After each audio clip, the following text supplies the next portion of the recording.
Hey guys, what's up? It's Rygar the Destroyer, and today I'm going to be doing something a little different. I just wanted to kind of talk about my thoughts on the Solo movie, kind of review it. I mean, obviously, I'm not a huge, I'm not like a film critic or anything, but it's just kind of my opinions on the movie as a Star Wars fan. And I think towards the end of the video, I'll kind of talk about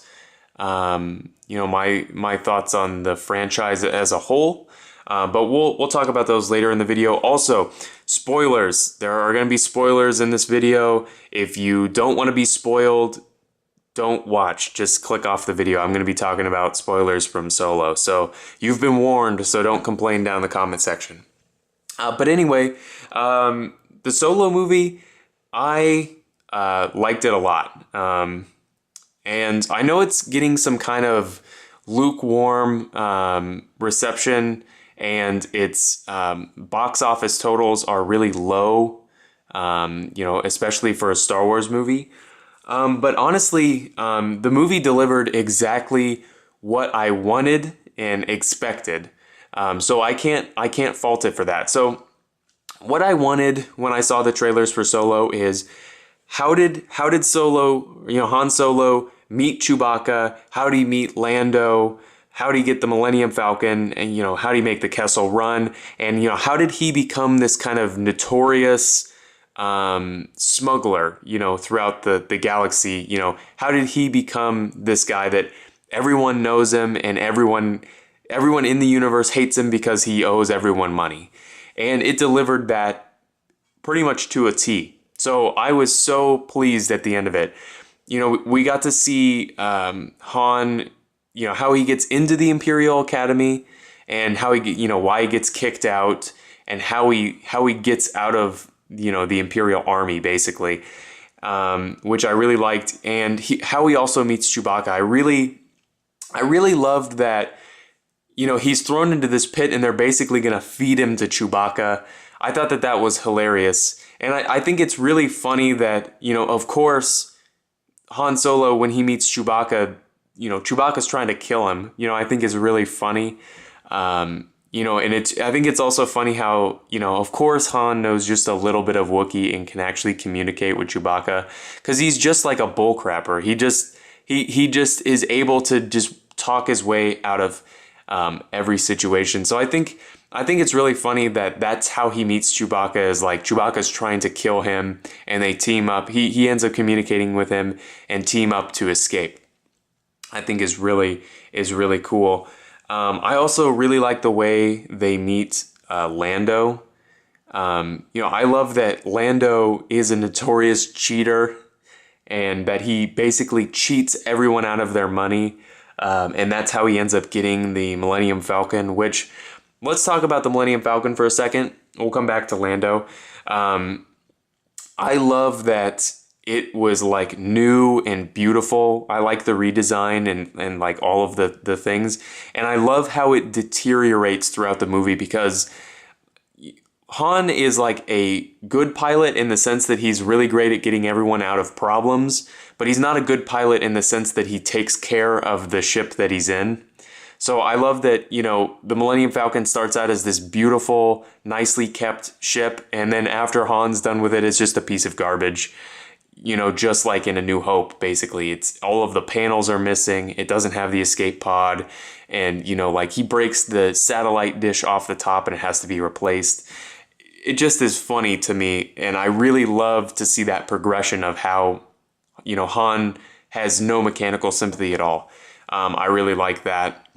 But back to Lando, I think Donald Glover, his performance of Lando is better than Billy D. Williams. I mean, he does Lando better than Lando does Lando, in my opinion. He's just so smooth, like he's just such a smooth talker, and he's so cocky, and he just, like Lando again he's full of crap as well, So it just is fun to me that like we see Lando at his best and we see how Lando and Han meet, because that's something that I always thought was sort of lacking in the fifth movie was there's this relationship between Han and Lando where they are friends, but they also hate each other. And it's hard to see how they kind of got that relationship, because if you watch the movie, they contract Lando to, for a ship to get some like hyperspace fuel.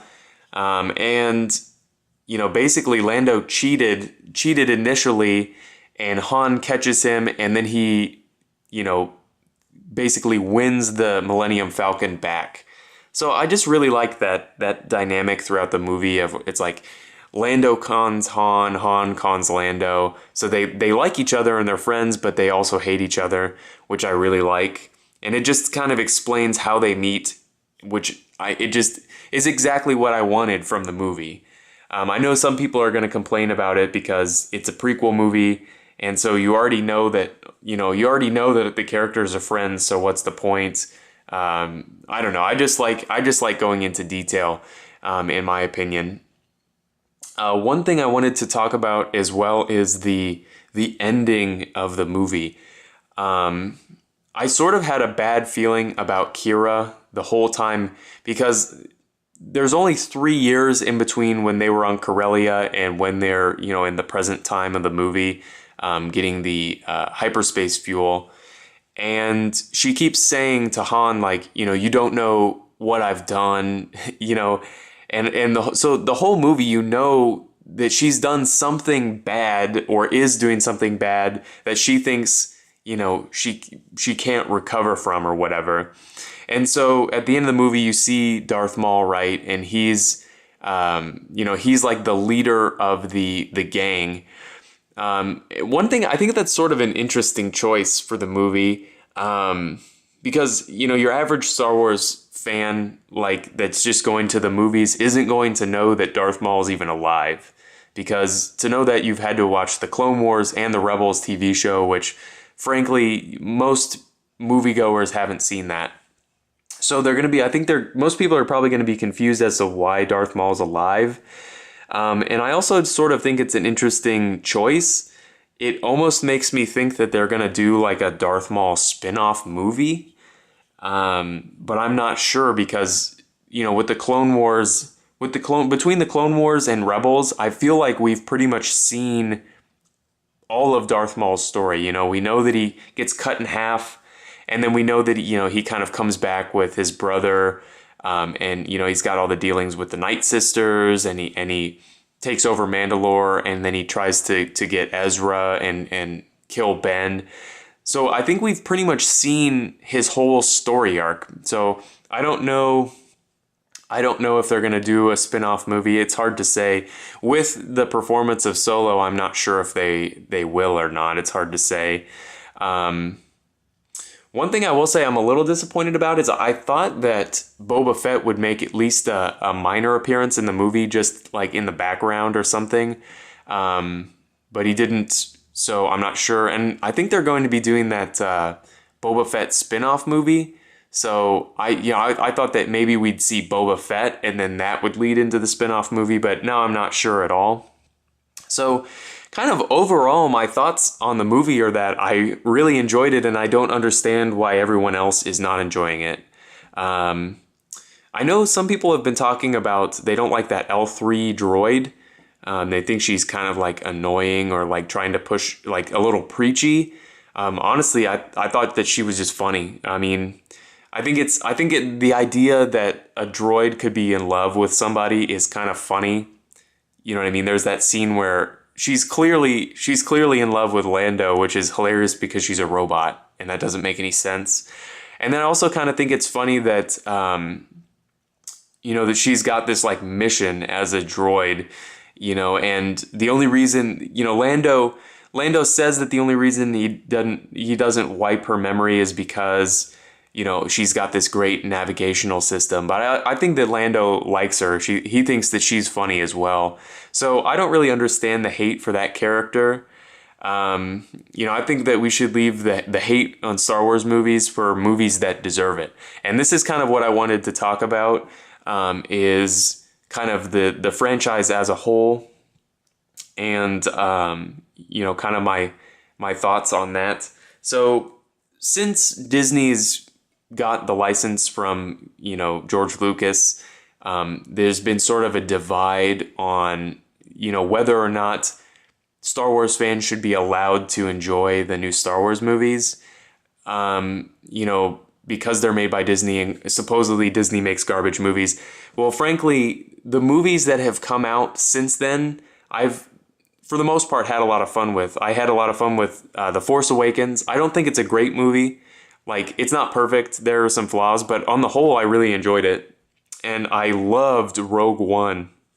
I think as a standalone movie, it's one of the best in the franchise. I really love how all of the actions in the movie have a very distinct impact on, the franchise as a whole. And I also like, spoiler alerts again for Rogue One if you haven't seen it. I can't imagine that you haven't seen it if you're watching this video though. But I like that they didn't escape at the end. They all died. I really liked that because Star Wars has sort of a thing where very rarely do main characters get killed off. You know what I mean? They always make some miraculous escape. But I think that was a good decision. And then we come to Last Jedi. Now, I absolutely hate Last Jedi. It's the worst film that they've released in the franchise by far. To be honest, nothing that you guys say in the comment section will change my mind on that. And I'm talking the worst of the franchise. I'm talking it's worse than the made-for-TV Ewoks movie. It's worse than the Christmas special because at least with those, they're laughably bad. Like they're terrible movies. Like they're not good at all, but they're fun because it's crazy that they exist and that they're that bad, and they're so bad that they're funny. So they can be enjoyed in that way. Last Jedi was just awful, like just across the board. There were only a few scenes in the movie that I really enjoyed. I really liked the opening scene with the space battle.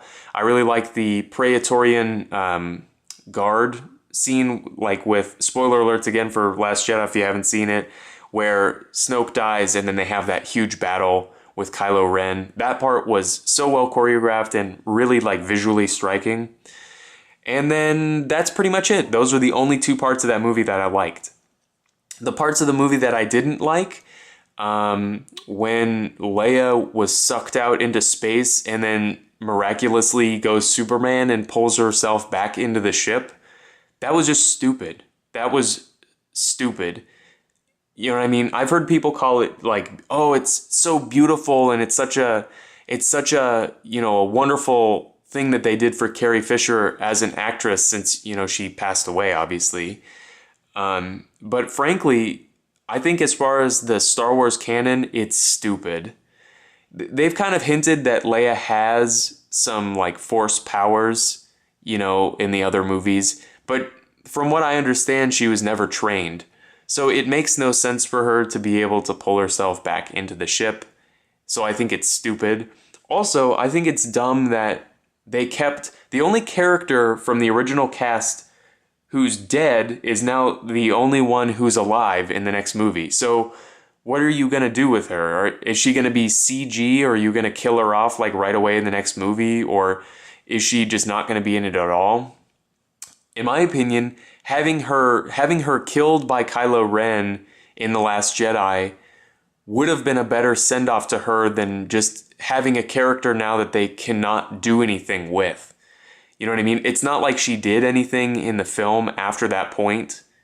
So it doesn't make sense for me to have kept her alive. And let's talk about Snoke. Snoke has literally, out of all of the characters in Star Wars, he has the least backstory. I'm talking every character in the background of Jabba's palace has a fully fledged backstory. Yet, the supreme leader of the First Order has basically nothing. I mean, if you look up his Wikipedia article, there's nothing. They didn't write any story for him, which is insane. It's insane to me that there's this character that they built up that has absolutely nothing. Now, you can say that they did that with Emperor Palpatine in the originals, but they went back and they wrote the prequel movies, which build him up as a character. You know what I mean? There's nothing for Snoke. He's been in 2 movies. There's no comic books. There's no, there's no books, at least that I'm aware of, that were written that give him any backstory at all. So that's really disappointing. And let's talk about the plot of Last Jedi. It's full of holes. There's the whole segment on the casino. I think it's Canto Bright, I think is the name of the planet. I may be wrong on that one. I don't remember. I've only watched the movie once because I hated it so much. But that whole part where they go to that planet and they try to find a hacker, and then they get a hacker, and then they sneak back onto the ship, and then the hacker hacks in for them and then immediately betrays them, and then Phasma dies, and then they just smash the ship with the huge freighter going to light space. It was stupid. Basically, that whole thing, it didn't have to happen. It was just like 30 minutes of just, it doesn't matter to the plot at all. And the Poe Dameron plot where he like tries to like overthrow Commander Purplehair or whatever her name is, and and she like is like, oh, I've got a plan, but I'm not going to tell it to any of you, like it matters. Like, why would she keep that secret? I just hate Commander Purplehair, whatever her name is. I hate the character. I don't hate the actress because she was awesome in Jurassic Park, but I hate her in this role. Her character was stupid. They tried to make her like this, she sacrificed herself. I'm like, well, frankly, you could have had an astromech shoot the ship into light speed. It doesn't matter. Like, you didn't have to die. And you didn't have to let all of your frigates get blown up before you turned the ship around and launched it into hyperspace. It doesn't make any sense. And let's talk about what they did to the Luke Skywalker character. I honestly, like Luke, they just mistreated the character so much. I was so upset with, he was going to kill Kylo Ren, and they were like, it was a moment of weakness. What? You know what I mean? That seems so out of character. And then he goes off to this planet, and then there's that scene where like he drinks the blue milk from that weird walrus elephant thing. I was like, why is this in the movie? Why isn't he training Rey? You know what I mean? Like, that's another problem that I have with the newer movies, is that Rey has had zero training at all, but somehow she's like this like master force user. I mean, I think if you put a timer on the amount of training she's had throughout the whole thing, it's probably less than 10 minutes. You know what I mean? But somehow she's super great. And there's this scene with Kylo where, Kylo's like, your parents were nobodies. I'm like, yeah, of course. They never implied that they were somebody. Like, everyone was like, oh, I bet you she's Obi-Wan's daughter or somebody's daughter. Like, it doesn't matter. She could just be sensitive to the Force without having, a main character as a parent. You know what I mean? It just was a waste of time, in my point. It seemed like it came out of nowhere. I don't know. The movie was just a mess. And the final scene on the mining planet, I don't remember what the name of that one is, where they've got the walkers and they've got that stupid barricade blasting super weapon. Like, you're telling me that the fleet, the First Order fleet, just got destroyed up in space because you launched a ship through them and you blew it up, and this highly specific weapon used for breaking down barricades was like somehow miraculously unharmed and like fully operational.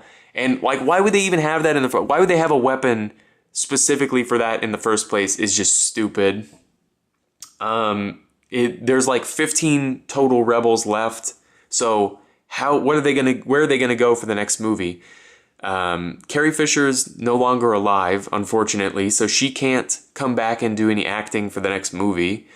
There's like 15 total rebels, and in my opinion, the Empire basically, or the First Order, excuse me, won. So there's just nowhere for the series to go. I think I'll end it with one last thing, and that's the Rose Tycho character.